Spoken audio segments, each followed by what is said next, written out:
Влегуваме во Ресен, познат уште под популарното име Град на јаболката.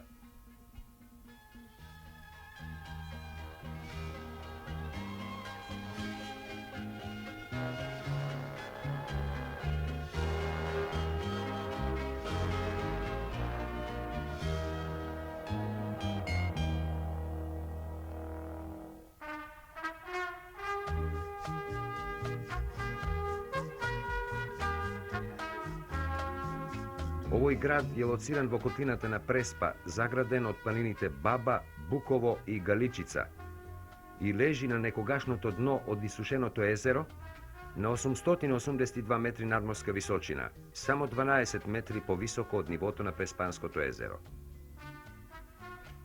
Во подалечната историја на овој живописен крај, името на градот не се спомнува, што сведочи дека станува збор за млад град.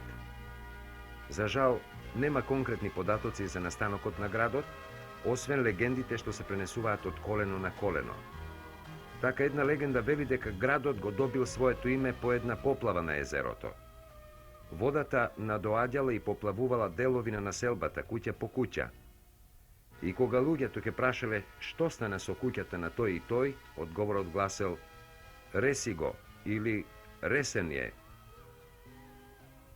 Но ако Ресен се смета за помлада населба, не е таков случајот со името Преспа. Ова име што денес го носи целата оваа котлина, заедно со езерото, доста длабоко навлегува во историјата. По непосредната близина на денешниот Ресен минувал прочениот пат Вија Игнација, а овде некаде се наоѓал римскиот град Скиртијана. Тука во Преспа некогаш била престолнината на Македонското царство.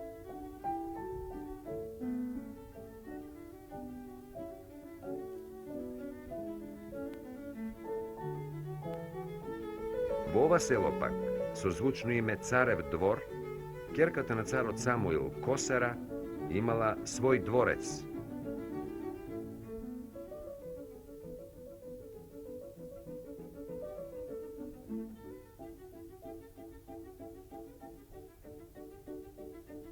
Во потрага по историјата и остатоците на славниот, но истовремено и најтрагичниот македонски цар, царот Самуил, патот преку езерото не води кон островот Голем град. На овој остров, со единствена вегетација во Европа, се наоѓала летната резиденција на царот.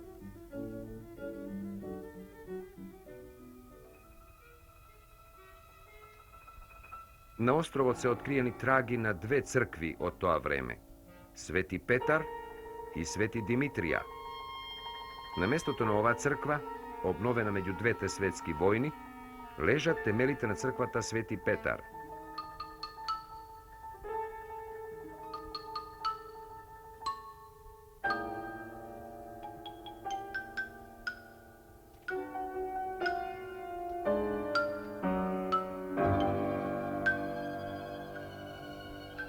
Дека Преспа била средиште на Самуиловата пространа држава, сведочат и остатоците од неговата престолнина, резиденцијата на островот Аил. За жал, островот се наоѓа на грчка територија, да сме принудени да го прикажеме од фотографија. Истото го правиме и со селото Герман, во кое е откриена фамилиарната гробница на цар Самуил, со надгробната плоча, што царот им ја подигнал на своите родители и братот во 993 година. Оваа плоча се смета за еден од најстарите словенски кирилични споменици. Во 14. век, поточно во времето на владењето на српскиот цар Душан, во една повелба на царот за прв пат се спомнува името Росне, кое е блиско до името на сегашниот град Ресен.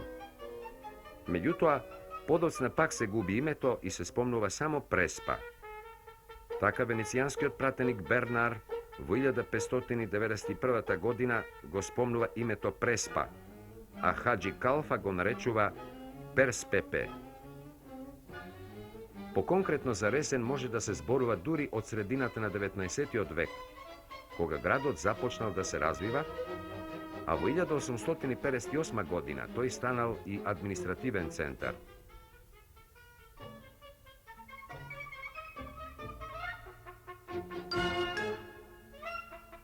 Со тоа се потврдува дека Ресен е млад град, а како најстара градба се смета црквата Свети Ѓорги, изградена во 1843 година од малобројните, но доста богати влашки фамилии, кои се доселиле во градот по уништувањето на Москополе, Албанија. Црковно-просветното движење во Македонија во 60-тите и 70-тите години од 19-тиот век го опфатило и Ресен. Напоредно со тоа и занајчиството бележило подем. Меѓутоа, во последната четврт од 19-тиот век дошло до економски упадок на градот. Македонското население се нашло под политички притисок, искажан низ катадневниот терор од страна на власта и башибозукот. Таквата состојба условила национално-слободително движење во цела Македонија. Тоа брзо се проширило и на целата Преспа, а посебно на градот Ресен.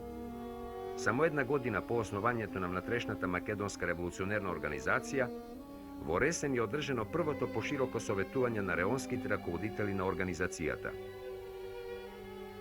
По повод осветувањето на новата црква Свети Кирил и Методиј во 1894 година, во куќата на еден од основачите на внатрешната организација, доктор Христо Татарчев, е одржан овој така наречен во историјата прв конгрес, на кој присуствувале највидните македонски револуционери: Пере Тошев, Даме Груев, доктор Христо Татарчев, Анастас Лозанчев, Ѓорги Пешков, Александар Чакаров, Петар Попарсов, Андон Димитров и други. Зафатени од револуционерен бран, целата Преспа и самиот град земаат активно учество во времето на Илинденското востание. Ноќите на 2 август 1903 година, бестрашните чети на преспанскиот војвода Славајко Арсов го нападнале градот, но поради големата турска воена сила не успеале да го преземат.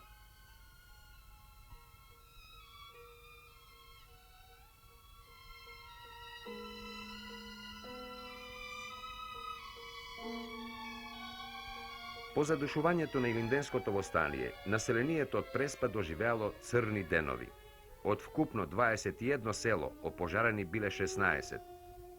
Над 4000 луѓе останале пред прагот на зимата без покрив над глава. Пред жестокиот терор и настанатите грабежи, населението кое и дотогаш се ориентирало на одење на печалба, било принудено масовно да емигрира, овој пат дури преку океанот, во далечна Америка. И во младотурската револуција од 1908 година Ресен имал видна улога. Овде всушност започнала револуцијата начело со главниот раководител на младотурското движење Нијази Бег. Во негова чест, ресенци со неговото име ја крстија оваа улица.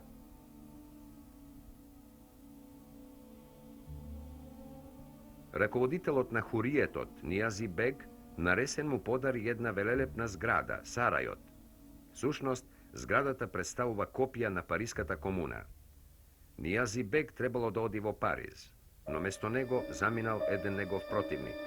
Од Париз му испратил разгледница со слика на Париската комуна.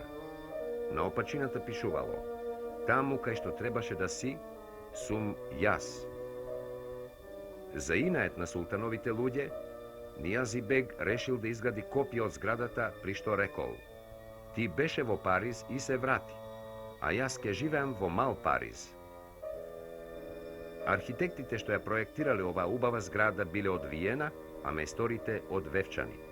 Неговата Париска комуна, Сарајот, е изградена од црвен преспански мермер. Сарајот, што денес представува атракција и ремек дело на своето време, Нијази Бег имал намера да го изгради на ова место, кој и тогаш и сега представува центар на градот. Тогаш било начичкано со дуќанчиња и за реализација на својата замисла, Нијази Бег им понудил на собствениците да им ги откупи. Тие не се согласувале и тој преку своји доверливи луѓе, приврзаници, една ноќ ја запалил чаршијата. Се дигнало се живо да гасне, меѓутоа луѓето на Нијази Бег место вода во огин турале газија, така што пожарот ги голтна многуте дуќани. Но и покрај тоа Нијази Бег не успеал тука да го лоцира Сарајот. Наспроти Сарајот се наоѓала куќата на Нијази Бег, Двете згради некогаш ги поврзувал висечки мост, по кој бегот од домот одел на работа во Сарајо.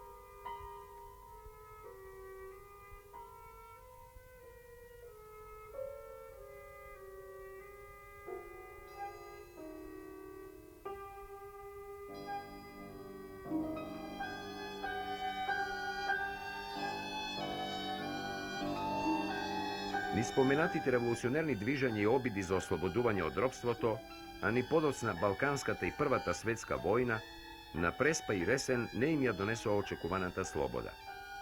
Мобилизирани во војските на балканските монархии, во војна едни против други, ресенчани не сакаат да војуваат брат против брат. Така дојде и до бегање од војските, а за да не бидат фатени и повторно вратени на боиштето, тие заминуваа на печалба, обично преку океанот. По завршувањето на војната и воспоставувањето на бившата југословенска власт, економските услови во Преспа и во Ресен не се изменија. Затоа емиграцијата продолжи и тоа во поголема мера. Немаше дом без некој близок да има на печалба, особено во Америка. Трагедијата да биде поголема, кога печалбарите се враќаа во својот роден крај со доста пари, не знаеа и не се решаваат да ги пласираат во нешто ново, во она што го виделе по светот, поради што во Ресен не се разви никаква индустрија. Се ограничувало на купување земја и изградба на куќи. Дури и единствениот поголем хотел во градот е изграден со печалбарски пари.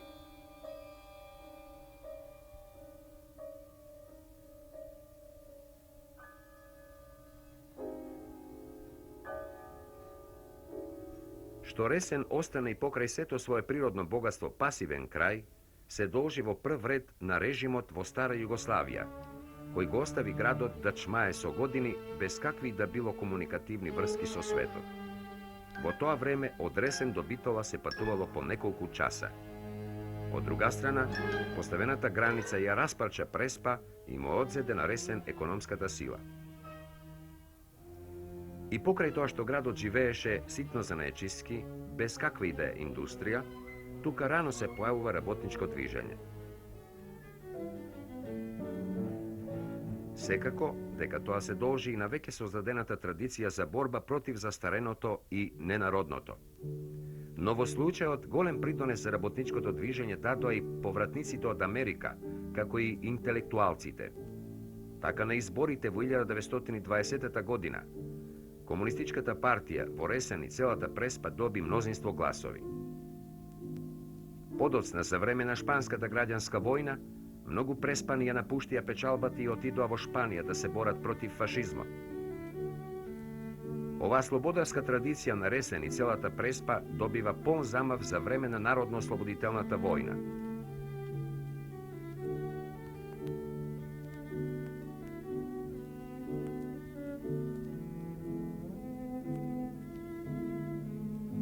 Тука, во овој крај, народот го прифаќа востанието уште во 1941 година и се организираат и создаваат партизански единици.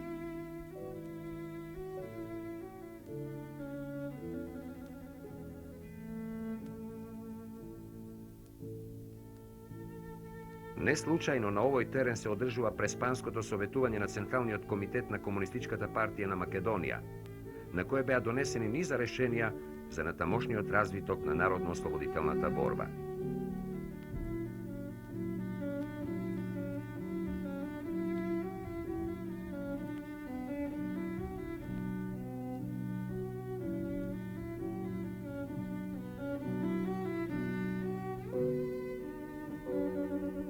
Ќе се сменуваат генерации, но оваа биста ќе остане како сведок за големиот човек, поет и револуционер, народен херој Мите Богоевски, бестрашен борец кој пред смртта рече «Еднаш се умира».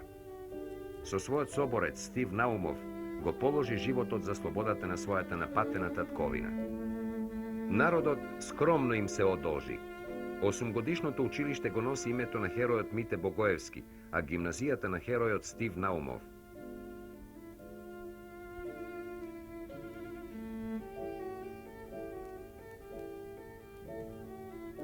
Со името на херојот Јосиф Јосифовски свештарот се гордее средното земјоделско училиште, а културно-уметничкото друштво го носи името на гимназијалецот Таше Милошевски.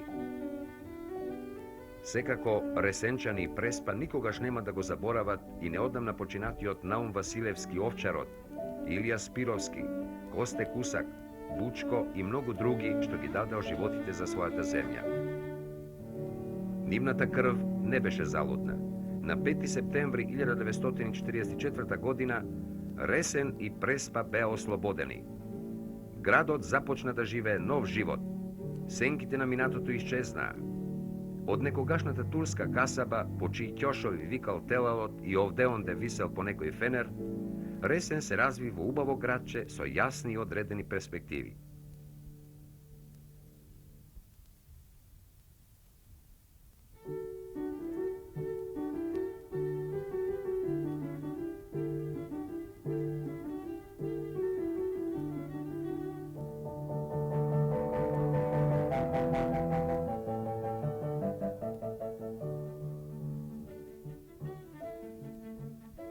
Додека меѓу двете војни во градот имаше само една, граѓанска школа, денес покрај 8-годишното училиште постои полна гимназија, како и средно земјоделско училиште.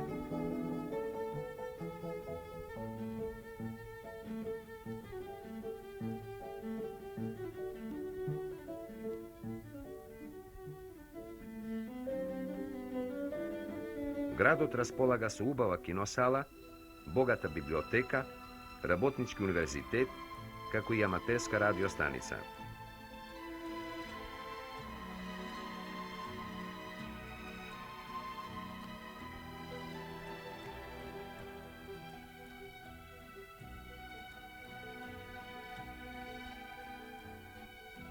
И во областа на здравството има корените измени.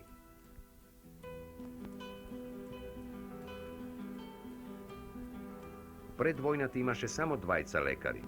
Денес Ресен располага со здравствен дом, со родилен дом, стационар, забна амбуланта и со заботехничка лабораторија.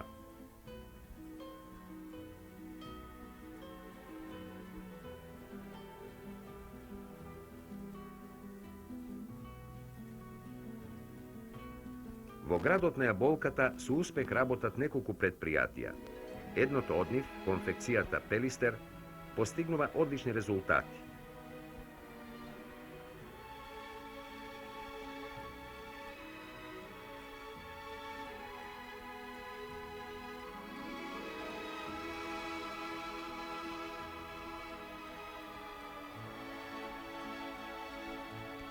Тука, единствено во Југославија, се произведуваат вештачки амболи, мошне барани на пазарот.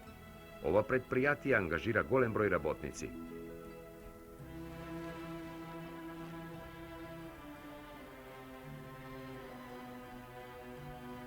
Со реконструкција и модернизација, унапредено е производството и во фабриката за тули и керамиди Слога.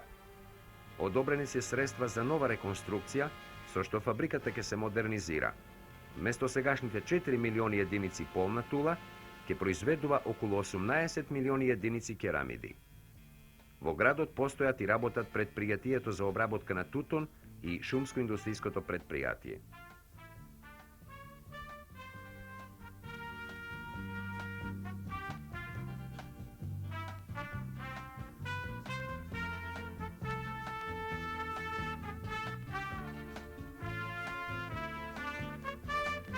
По Втората светска војна, во светот започнаа силни миграциони движења. Печалбарскиот бран го зафати и Ресен и Преспа. Без доволна индустрија, Ресен на луѓето не можеше да им обезбеди сигурно вработување.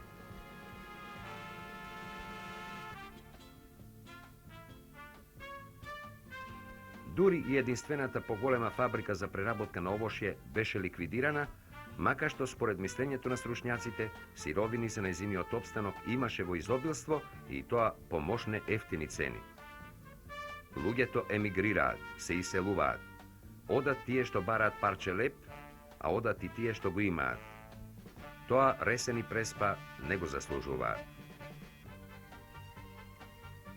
И туристите што прв пат минуваат, и повратникот кого носталгијата го повабила барем за кусо време, па и тие што секој ден го минуваат истиот пат, не можат а да не застанат пред убавата гледка на Преспанското поле.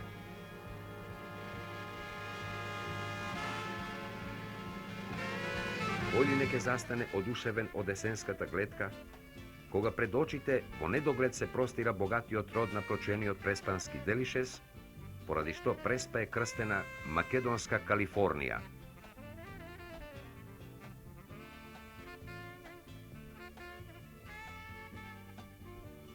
Кој ли во овие пролетни денови ќе остане рамнодушен пред овој непрегледен килим од расцутени овошки? Иако Преспа се наоѓа на повисока надморска височина, на 882 метри, климатските услови на овој крај се мощно поволни. Медитеранската клима, езерото, бујната вегетација, благите зими, а умерено топлите лета со свежи ноќи, даваат извонредни услови за развој на овоштарството, што во ресени Преспа има долга традиција.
На единственото и многу ретко дрво фоја, што со години може да издржи во вода, на кое кормораните прават необични седала и ги претвораат во екзотични.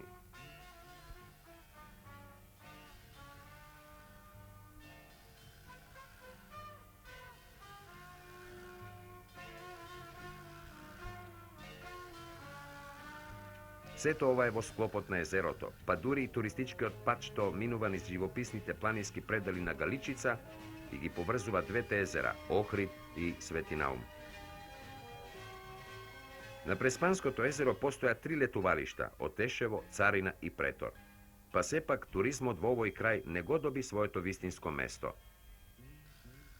Како да не се сваќа какви можности дава туризмот, какви вредности има Курбинскиот манастир, чии фрески датираат од 1191 година, за да се направи подостапен за туристите.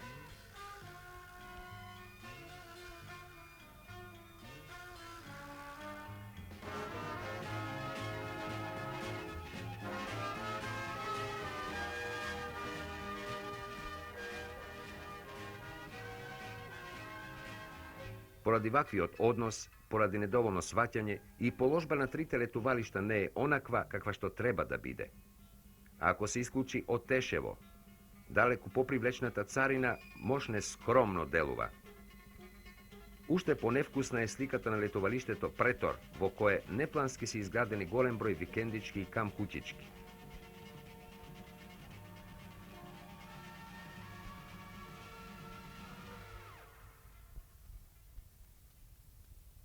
Не е ништо подобра положбата и со Асаматскиот брег, некогашната болница и место за закрепнување на ослепените Самуилови војници. Имајќи го сето ова предвид, не е чудно што велиме дека туризмот не се развива онака како што тоа го заслужува и што природата му ги дала на овој крај.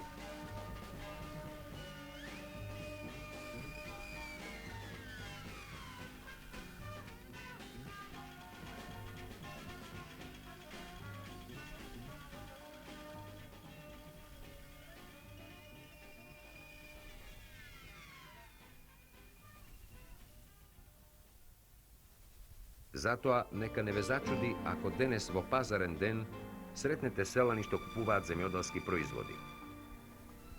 Се прават напори да се свати иднината на овој крај. Помагаат и повратниците, што со себе донесли искуство од напредните далечни земји.